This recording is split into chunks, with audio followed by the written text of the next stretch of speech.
मो सिद्धार्थ साहू बरमपुर निवासी 6 तारीख मोदी आसते आम तो निश्चित भाव उत्साहित किंतु आगुरी भी आसते बरमपुर बहुत भल होता कि निर्वाचन प्रचार पर आसुँच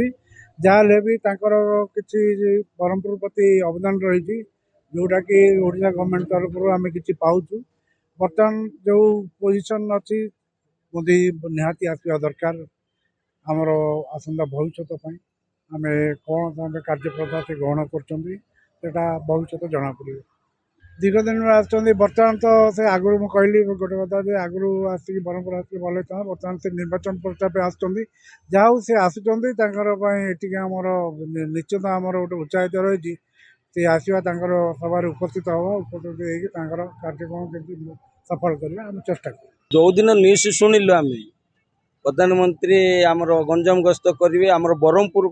आसवे एत खुशी एत उत्साहित माने भावना कही होनी बहुत माने खुशी लगुच जे प्रथम थर पर आम जानवर मुझे जानी आमर प्रधानमंत्री किए भी आसी प्रथम थर पर प्रधानमंत्री मु कौन माने बरमपुर पूरा बहुत खुशी माने मोदी की खाली देखिए बहुत खुशी प्रधानमंत्री को खाली देखिए बहुत आनंद अच्छा कहीं ना आमर प्रथम थर पर आमर लोकसभा प्रार्थी पद्य पाणिग्राही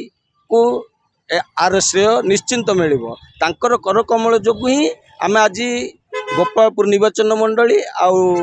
बरमपुर लोकसभा रे मोदी को देखा सुजोग पाइब आ बहुत खुशी भी अच्छे आ मोदी आसुची कही पूरा बरमपुर एंटायर लोकसभा आमर विधानसभा समस्ते माने बहुत खुशी अच्छा आउ बहुत आनंदर सहित 6 तारीख को अपेक्षा करूँ मोदी आसिले आम मोदी को देखू मोदी भाषण शुणु ये सब आम बहुत आनंद आ खुशी अच्छा।